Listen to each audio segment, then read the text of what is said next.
Okay, so welcome everyone to this new ERGA BioGenome Analysis and Application seminars. So we had some internal problems with the YouTube channel. So please, if you know people that are interested in attending the session, please feel free to copy and share the YouTube link so that everyone can join. So I apologize from our side for this technical issue. So today we have actually a speaker from the UK, Pío Sierra. So Pío is a computational biologist originally from Spain, and he is currently a research associate in a Teixeira group at the Department of Genetics at the University of Cambridge in the UK. He specialized during his PhD on the detection and analysis of transposable elements on chromosome level assemblies. So today he will just present us how to identify these transposable elements in a faster way directly from genome assemblies. So Pío, please feel free and the screen is yours. So thanks a lot for also accepting our invitation for today. Hello, Kia, for the introduction. Hello, everyone. Well, you have already introduced the subject. I work in transposable elements, and I'm going to present a new method that we have been working on to identify families of transposable elements in whole genome assemblies. So let me see that this. Okay. So first, a really brief introduction to transposable elements, because I don't know the audience, how many of you are familiar with them. So transposable elements are fragments of DNA, not very large, that can generate new copies of them in the genome, either directly or using the machinery of the host subject. They share some structural features between all of them, and typically they have some open reading frames that encode proteins that they use for the transposition. They can have terminal inverted repeats, that is, segments which are one the reverse complement of the other at the edges, or long terminal repeats. And in general, they are characterized by their repetitive character in the genome. That's why they have, let's say, made them infamously popular, let's say, because among other things, they had become, they were particularly years ago, a real problem for assembling full genomes, because with the source that we were using, we could not assemble them through the repeats sections that they have. And one one important feature is that due to the repetitive character, to identify really the actual element that produced them, what we call a family or a consensus of that family, they require a manual curation to differentiate, let's say, spurious repeats that we found in the genome from transposable elements which actually have the capability of transpose or to be mobilized. So just a little more, these transposable elements are present in our genomes of basically all eukaryotes. There's like a couple of exceptions so far found without them, and they contribute to large parts of our genome, as can be expected if they increase in copy number. But typically, we look only at how much content of the genome belongs to transposable elements, but I want to highlight that they belong to different families, depending on, we categorize the families depending on the methods of transposition. Typically, we can divide in principally in class 1 elements, those that use an RNA intermediate to transpose, and class 2, those that mobilize through a transposase or another mechanism directly the DNA. And those families, some of them are present, for example, in human. We know that active, now we have basically line 1 elements and some ERBs, and then other non-autonomous elements which are mobilized by line. Something similar happened in mouse. In bats, other mammal, we have already some DNA elements. Outside of mammals, other species, like for example, birds, they basically have, again, line 1s and some ERBs. But there are other species where the diversity of transposable elements is really huge. So I highlight this because even if we know very well the transposable elements that are active or present in some of the model species with which we have worked, when we look in all eukaryotes, we find that the diversity of transposable elements is really large. So we have to keep, let's say, an eye always open for new types that we might be able to find. To identify those families, there's many tools that have been already used successfully for a long time. Most of them are based in the repetitive characters on the sequence. Also looking at the similarity with the first one, we would just look at the repetitiveness because that was the only information that we have. When we have some families, we can also do a similarity search where we compare it to previous identified transposable elements to see if they match.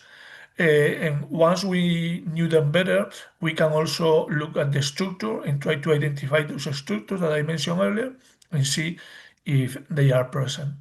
That was with genome sequences or scaffolds. Also, it can be done with raw sequencing data, but that's much harder. That was when those were used mostly when we could not have assemblies. And nowadays, we mostly work with some suites that combine many of those approaches like repeat modeler, GTA, ERGA, repeat, etc. So this is what I call the repeat first approach, in which we look at the repetitiveness of the sequence, and then we look for other features like the proteins that it has, the structure, etc. But the key insight that we have is that transposable elements are repetitive, but that's not the more defining feature. The more defining feature, in a way, is the fact that they create new copies, and those copies, by definition, will be polymorphic, the most recent ones. So when we create one new copy, that will take a long time until it gets fixed in the population. Those polymorphic copies, we can identify them through other methods if we have more than data for more than one genome. So in particular, in a pangenome is an alignment of several genomes. Usually when we talk about pangenomes, even if there are other methods, these days we talk about an alignment in which we build a graph that composed of the different parts of each segment of the genomes. In those graph pangenomes, polymorphic insertions will appear as bubbles, the bubbles that you see here, okay? And then depending on the number of the elements that compose that bubble, it can be necessarily composite or not.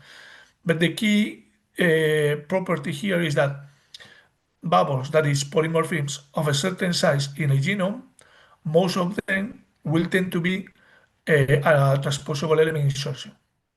In this real example of a pangenome built with Drosophila genomes, we can see in a small segment that encompasses less than 10,000 bases without the gaps, 20,000 bases in general. We have one full line element, a DNA element, and two LTR elements. And all those are present or absent in different assemblies. That's what enables us to identify them easily in the pangenome. With that idea, we came with this, what we call the polymorphism first approach, in which we benefit from the availability of pangenomes to look first at the polymorphic character of those sequences, and only once we have obtained those sequences, look at whether they are repetitive and look at the rest of the features. We have presented 1 year ago a tool, Pantera, which takes as input a GFA file from one of these pangenomes and generates a library. The characteristic of Pantera is if you follow the method, so it will find only things which are polymorphic. So that means that, for example, in very old transposable elements, which were active in the ancestral of the species many millions of years ago, might be all of them fixed and they will not be identified by Panthera.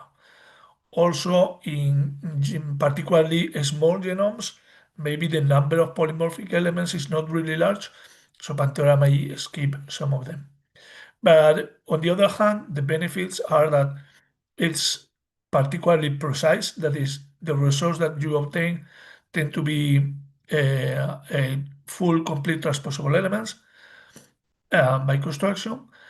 Also, those families that Pantera identify are the families which have been recently active. That is, it's a way to identify the families that have been active in that species, which is, I think, particularly useful when you're working with transposable elements. Depending on the type of questions that you find, that you have, it might be more or less useful for you.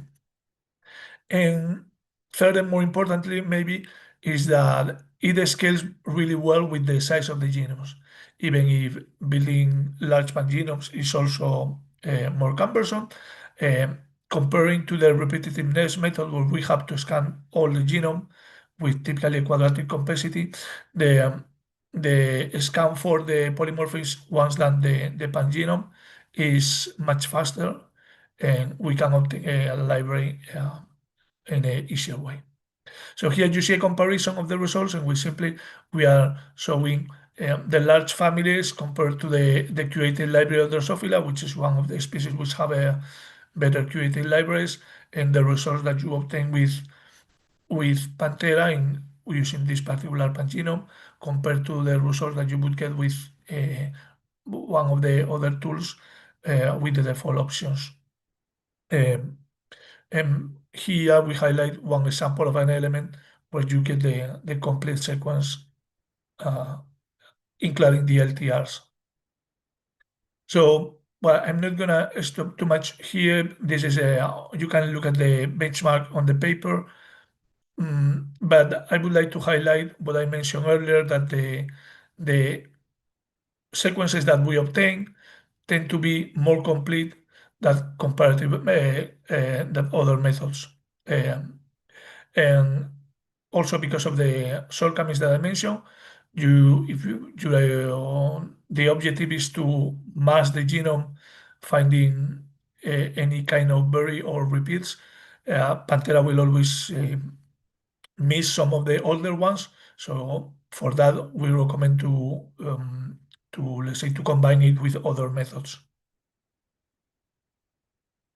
So here you can see a comparison on time of these three species that we benchmark for the paper: Drosophila melanogaster, Oryza sativa, and Daniel radio, small genome, medium size with just a few families of transposable elements, like is Oryza, and then Daniel radio, which is a fish with many different families active. So the idea here is that even if you have to build a pangenome, building a pangenome and running Panthera is much faster than running, for example, repeat model in this case. For the pangenome, sorry, I forgot to mention, we have been using PGGB. There are other tools like Minigraph. In principle, as long as it's a pangenome in the GFA format, you can use it as input for Panthera. So of course, the real difference compared to other methods is that rather than starting with one genome, you need more than one assembly, at least two.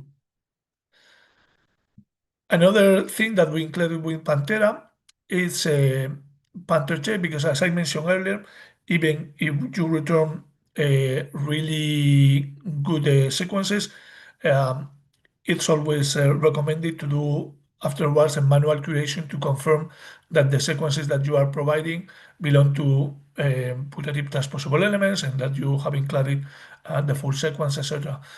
So PanTheR is an alternative to other systems that provide a visual guide in which we, in a tabular format, provide statistics and figures about the structural features of the transposable elements that have been identified.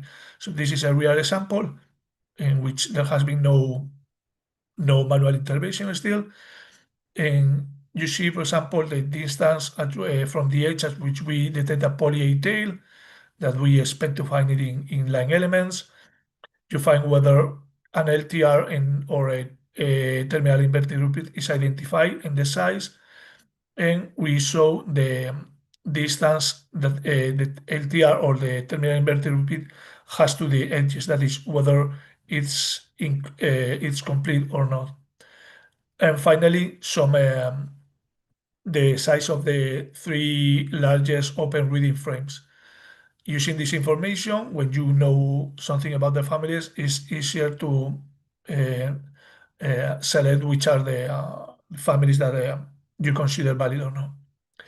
So now I'm going to show some examples of what we have been doing with Pantera and how it can, cases in which it can be particularly useful compared to other methods. So for example, in the genome of Bufo, large genome of 5 gigabytes, amphibian genomes are really large, and many times they produce really fragmented results and tons of small DNA repeats.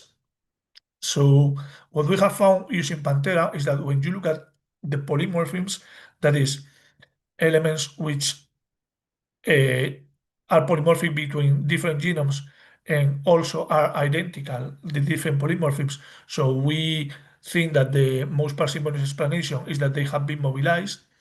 We find that indeed there are large DNA elements which are really hard to identify because they include long series of short tandem repeats, but the sequence that we find actually have the very small terminal inverted repeats. I think that in this case it was something like 16 or 30 bases long. That's what it very appears in the self-dot plot. And if you use a repetitive method, typically it will stop on the short tandem repeats because it can be really hard for it to go through it. So sorry, because I should have mentioned earlier, this is a self-dot plot in which what we see is a comparison, a mapping of one sequence to itself. Here, the important thing is that lines in red, it's matches in the same direction. That's why you have the whole diagonal in red, and matches in green is mappings of the reverse complement. So those big blocks in red means that those are short tandem repeats in the same direction. Whereas the terminal inverted repeats, as I say, you cannot even see that here. Here a couple more examples.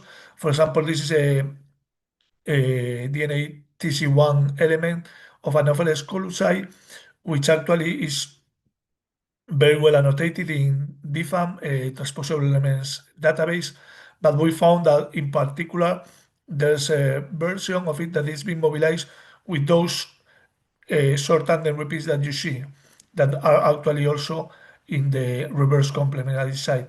So it can be hard to identify this kind of sequences, but thanks to Pantera, it can be much easier.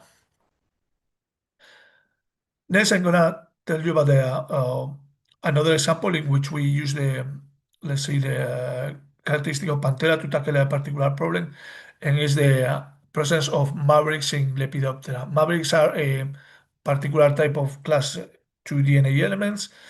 They are really closely associated with virus, and we are still trying to understand exactly the relationship. And unlike other smaller transposable elements, they have a complex structure in which, on top of the terminal inverted repeats, they have 7 to 10 open reading frames with proteins divided in 2 main blocks. And they are easily to identify like that, but until now they have been reported to have the full element in not so many species. In total families, I think until last year there were like 200 in red base and other transposable elements database. So what we did is that in the Darwin Tree of Life project at the Wellcome Sanger Institute, they are sequencing assemblies for all the eukaryotes in the UK. In particular, they are really advanced with Lepidoptera. So we have hundreds, literally, of Lepidoptera assemblies, for which actually we have two assemblies, one chromosome level assembly and one lower quality assembly, which is the alternate of the same species. So they are not fully phased, but we have separated, let's say, the two genomes of the sample. And there have been a previous work in which they have looked at all those species, and they have found mavericks in 51 of them using ERGA. So we look at those 181 genomes of the study, and also add other more to look for maverick, and we found that many other species had full mavericks that have been simply skipped. And with this precise and complete annotation, then we can, rather than working with fragmented sequences, we can do a better characterization of the transposable elements. So in this particular case, we found that in Lepidoptera, these maverick elements can be divided in 5 main superfamilies according to the relative distribution and orientation or the polymerase B, ATPase, and integrase. And now, finally, we are moving ahead, and now we are working with the BGP project. We have in the work a new version of Panthera that, rather than working with a pangenome as the one I have shown, is working directly with an alignment of two genomes. So there's a new full genome aligner, FastGA, by Jim Meyers, Richard Darvin, and Chen Zhou, which is orders of magnitude faster than other genome aligners. We use we take benefit from these fast aligners to obtain very quickly the polymorphism between the two genomes that you use, or the two haploids if you have a phase, and produce libraries from it. So this is the type that it takes running FastGA in some genomes of the BGP project, and then Panthera, which is slower, but still we're talking that just in a matter of hours in the worst cases, but less than an hour for most of the genomes, you can obtain a T library. This is one example of one of these amphibians that is hard to, let's say, to deal with by the repetitiveness. So in this case, for example, here in gray, you find the libraries obtained with a repeat model. In this case, with what was ready in the Santa Cruz browser. We see that when we run Panthera, there will be families that we don't find, whether because they are artifacts or simply because, again, they are very old and not active anymore, this and this.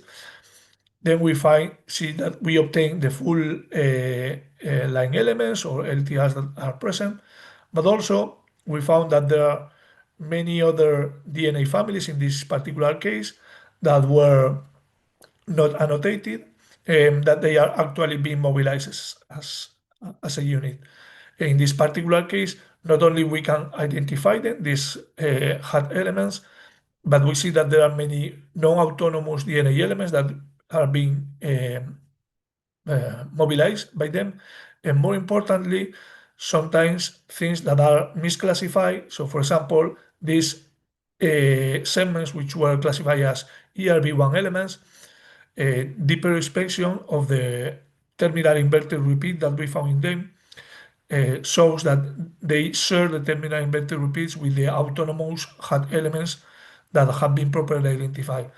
So we believe that these are actually nothing but non-autonomous DNA elements mobilized by the transposase of the hat that include inside any domain or any fragmented sequences of an ERB that produces the wrong identification.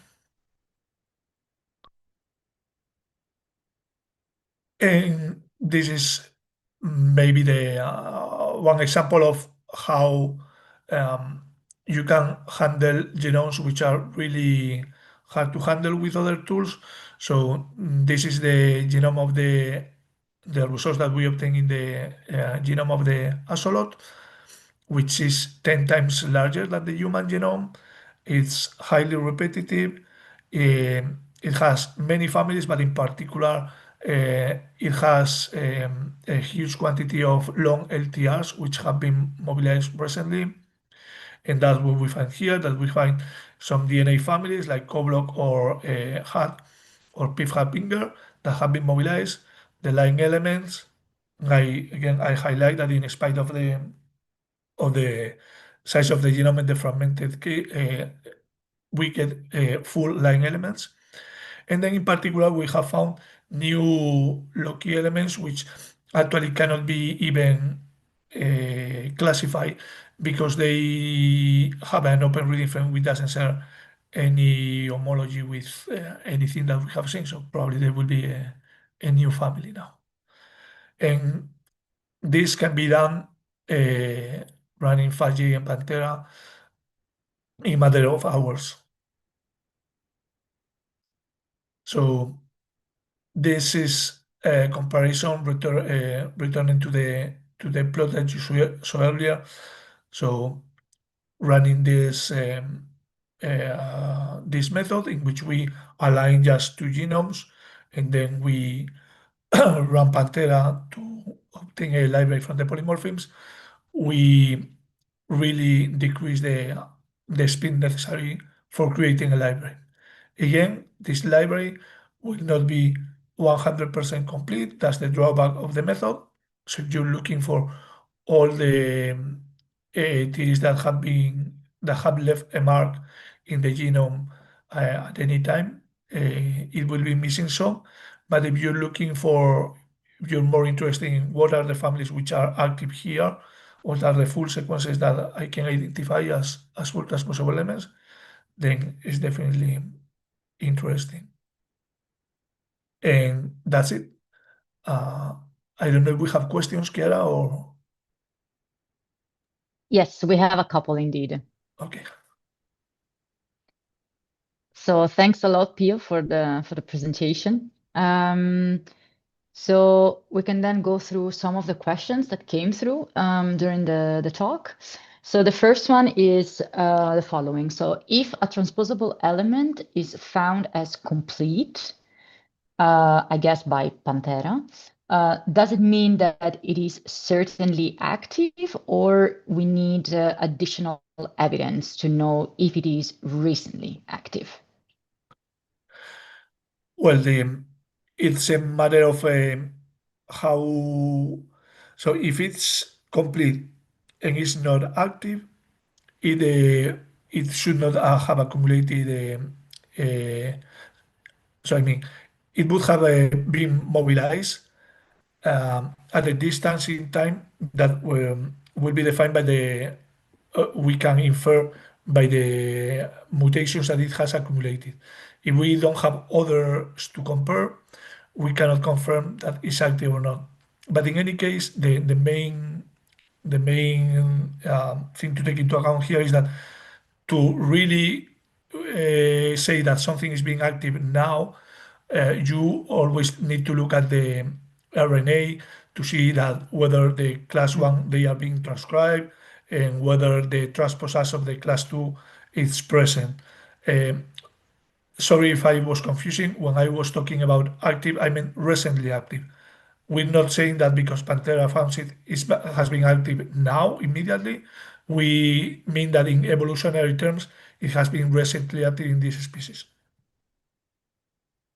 Okay, I hope that that answer the question. Another one is, so many of the species shown are no model systems. for which there are no pangenomes that the person is assuming. If I understood correctly, one can also use very closely related species as the two assemblies required. Is that the case? Okay, I like this question because it helps me highlight something that I was not clear about.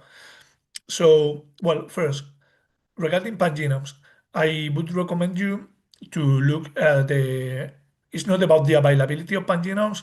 Nowadays, with PGGB, minigraph, etc., anybody can download a couple of genomes from NCBI or more and build your own pangenome. I invite you to try it.